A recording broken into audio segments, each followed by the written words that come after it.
Hey y'all, welcome back to my channel. I'm about to say challenge. Look, I'm a mess, y'all.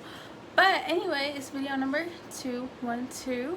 And this video I'm gonna focus on my college process. So basically, how I got into spelman twice, 2 times. Yeah, I did it. So the goal is like a 15-minute video. I like to talk. I recorded this last week and it was 30 minutes. So we're gonna see what happens. But anyway, my nails are done. I also got a ring light. See, this is why it was 30 minutes. Let's get started.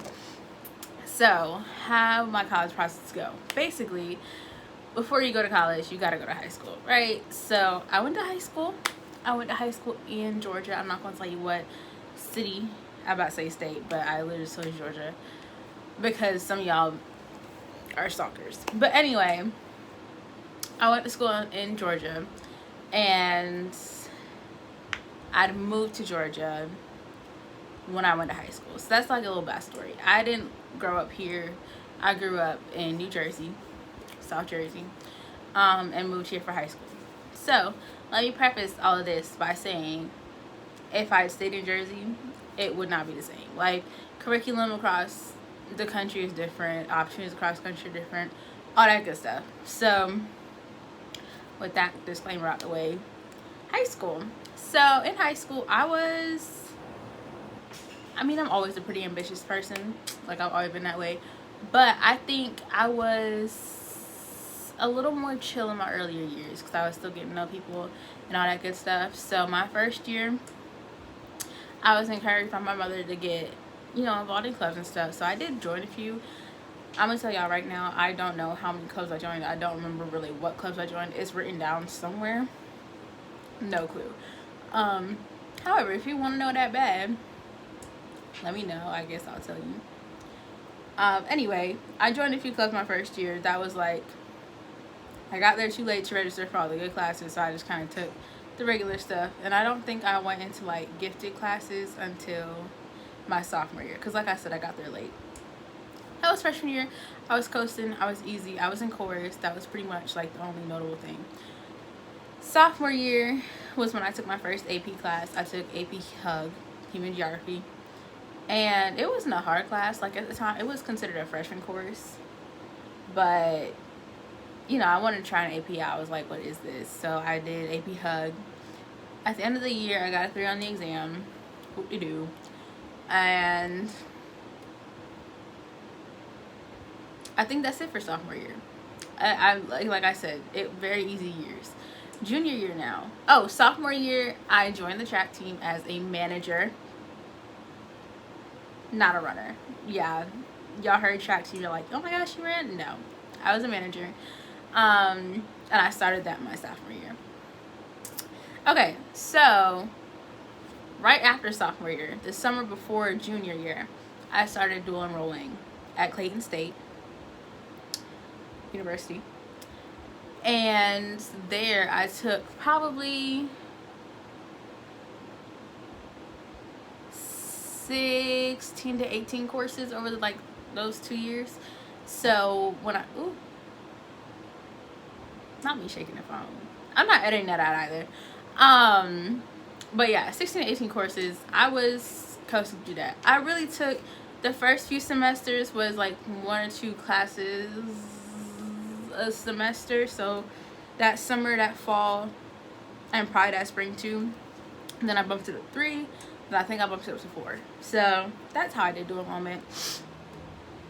Basically, that was no. Okay, I'm about to explain all that, but I'm just gonna do another video for that because it's a lot to explain right here. So we're just gonna table that and have another video for dual enrollment. Okay. So that was dual enrollment at Clayton State. We love to see it. And then that was junior year. Junior year, I also took 3 more APs. I took AP AP Physics, AP Language, AP Lang, and I didn't take AP Spanish, but I was in Spanish 4, and they were basically the same class. So at the end of that year, I took the exam for Spanish, even though I wasn't in the class technically.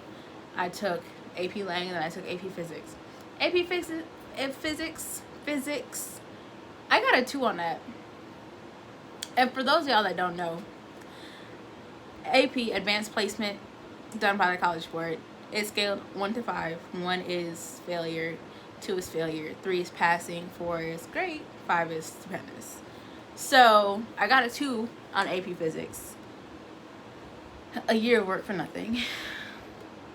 And then I got a 3 on AP Spanish, which I was cool with because I didn't even really take AP Spanish. I was like, eh.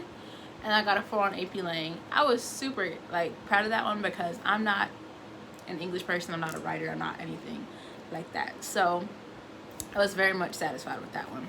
That was junior year. I was also still a manager. I was probably a little bit more involved in clubs at that point because I'd started joining or had joined at that point like the Honor Society. So I think I was in Spanish Honor Society, National Honor Society, Beta Club, FCCLA, Family Career, whatever that means. I was president since freshman year. Spanish club. Yeah, I was in the clubs. I was in the clubs by junior year. And like I said, I was still track manager. So that was junior year. Probably my hardest year. Most people make it the hardest year because that's when you're really applying for colleges. And so you want it to look the best before senior year. Senior year, I pretty much coasted. Because of dual enrollment, I didn't really have a schedule. Like I was at school for art, music, art course, and AP Calc. That was my 5th AP exam. I got a 3 on that. I was so upset. I was upset, let me give you a little background, because that was a COVID year. And so, I'm sorry, I'm looking at myself with this ring light. And so, we took it online. And when they released the scores, they released, the percentiles, I guess you would call them, ahead of time. When I tell y'all, 70% of the people who took the AP Calc, and I took BC, not AB, exam, got a 5. I was like, I got this. I got a 5. Who are you playing with? It's not me. Why did it come back as a 3?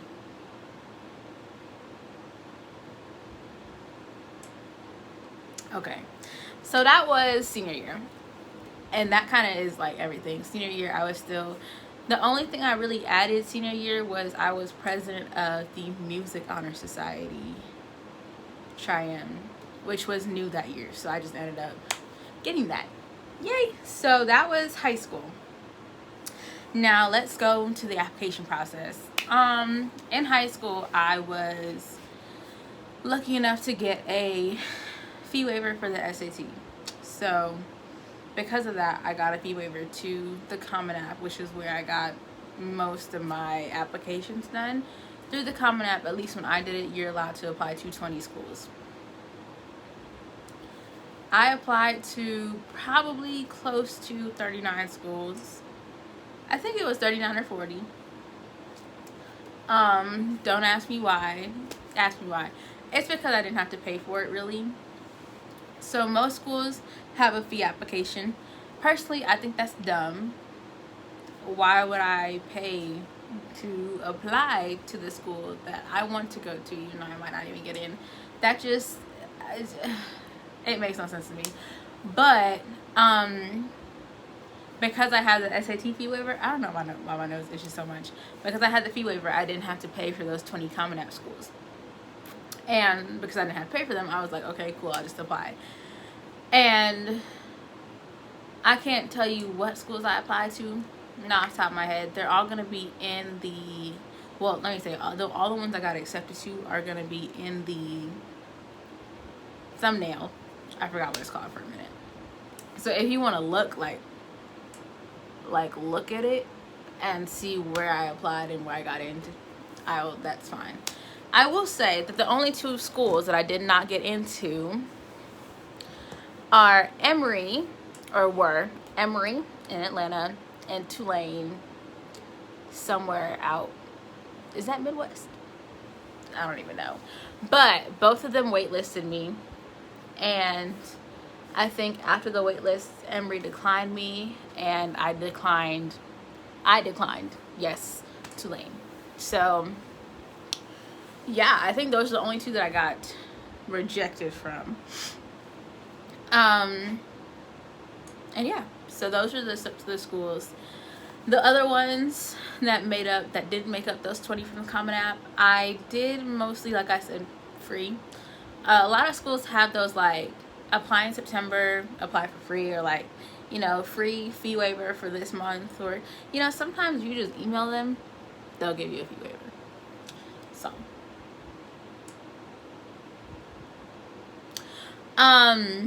but yeah, I think out of all the schools, I paid maybe like at most $100 in fee waivers, and that would probably be like 2, 3, 4 schools, like at most. I don't pay for stuff, so I'm certainly not going to pay for a fee waiver if I don't need to. But yeah, so that was the whole paying for it thing. I kind of already told y'all what I did in high school, so I mean, outside of school, I was a part of the NAACP. I was president of that, and then, you know, I like to volunteer, so I was kind of just anywhere and everywhere all the time. So yeah, that was my outside stuff.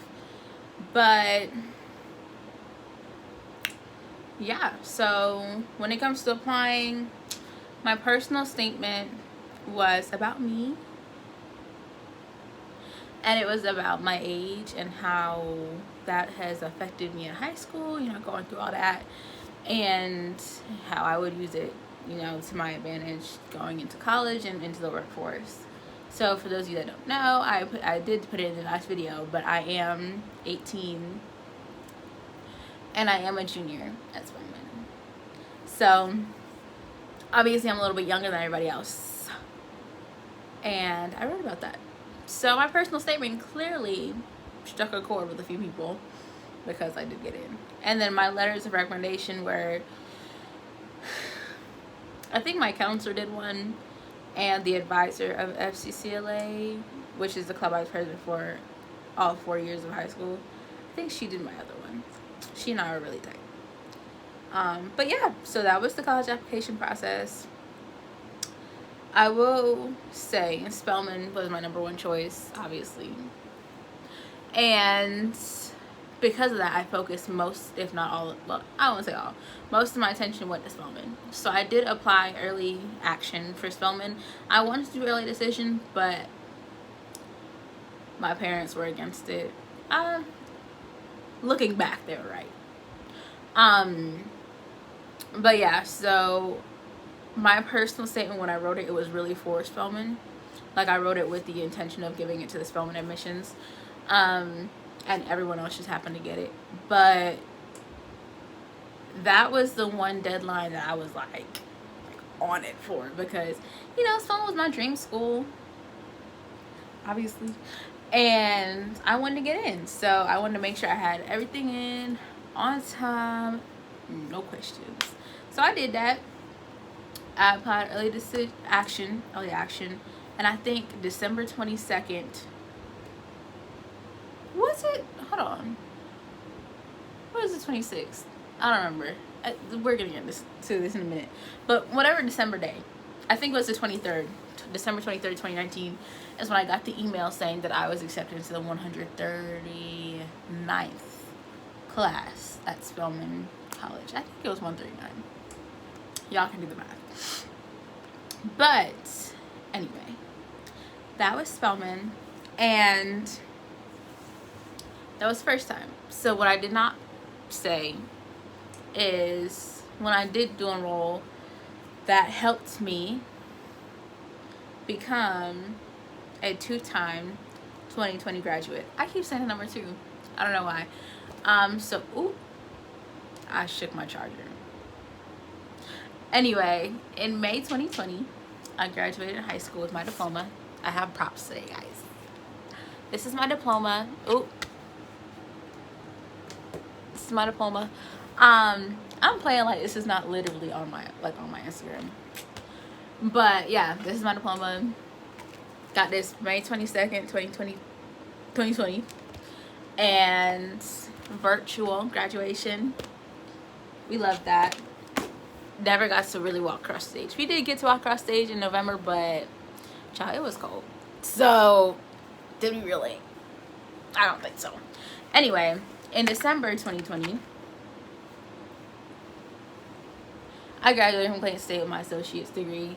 Like I said, I got a good amount of classes done while I was in high school, and I also had the credit from the AP exam, so I was able to get my degree that extra little fall semester that I took at Clayton State, which I didn't even get there yet.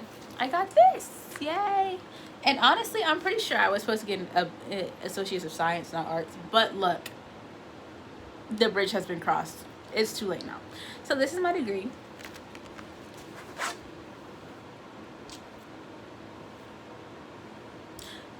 Yeah, so I'm just waiting to add spelman to this one. Yay! Anyway, this is why things take a half hour, because I talk too much. Anyway, I've said anyway like 6 times. I don't know if y'all are counting, but I forgot what I was saying. Oh, I wanted to tell y'all how I got into spelman a second time. So I will say that because I dual enrolled, and like I said, I'm going to do a whole nother video on dual enrollment. Because I dual enrolled and because I was figuring stuff out, I was not the best student at Clayton State. By the time I reapplied to spelman, I think I had a 3.12 at Clayton State. And you can compare that to when I applied with high school. I had a 3.7 something. Yeah, I wasn't like the ideal like top candidate, and plus at Clayton State I wasn't really like involved in anything because I was in high school. I was involved in high school things, so that was the only like downside of it. Granted, like you can do what you want in like a dual enrollment setting, so I didn't have to do that. It was just how it worked out for me. So when I transferred, okay, let me tell the story right. Basically, when COVID hit, and I was so ready because, you know, spelman was my top choice. I got accepted. I was like, oh my God. And COVID hit. So for those of y'all that don't know, spelman is a pretty penny. And my parents and I, we sat down, we talked about it, and we decided, you know, let's get spelman for a semester and let's save some money. So I did. I spent that extra semester at Clayton State and got this. And because of that, I had to withdraw my application and reapply, which was sad because, you know, I was already in the group chats, I was already making the friends, I was already excited for the sisterhood, and I had to kind of step back from it and, like, you know, get back on my grind, you know. So when I reapplied, it was the same process. The only difference is there really is no difference. Honestly, my personal statement had to change as to why I wanted to go to spelman, like, as opposed to my previous institution, so I couldn't use the same personal statement, obviously.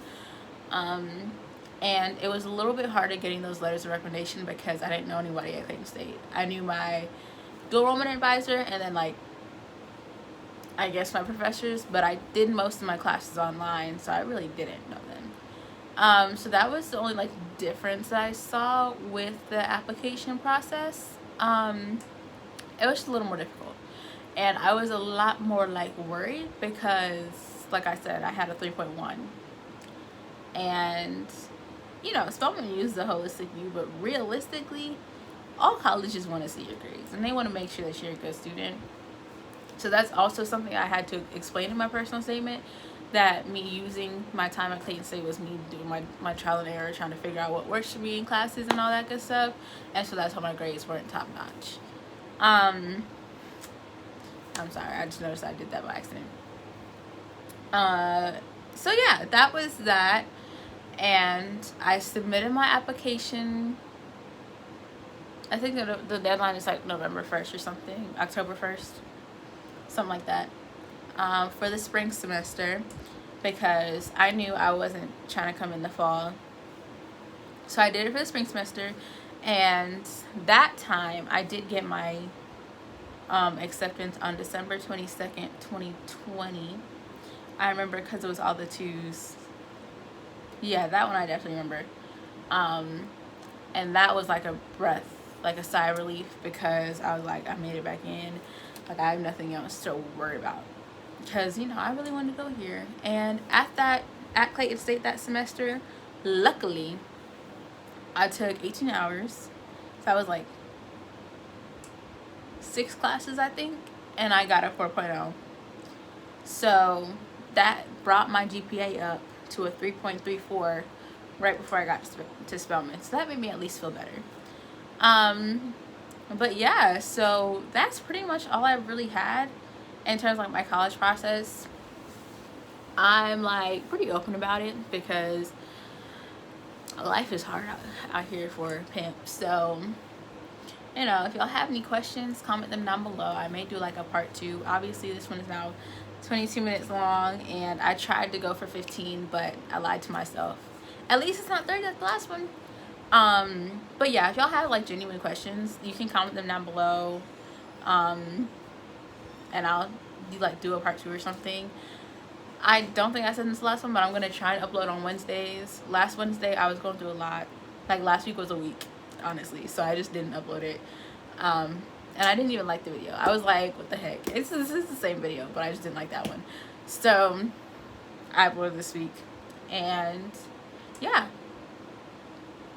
Subscribe, follow my socials, all that good stuff. Like, comment. I don't know what the YouTubers do. I'm not a YouTuber for real. So whatever they do that. And have a stupendous rest of your week. Bye!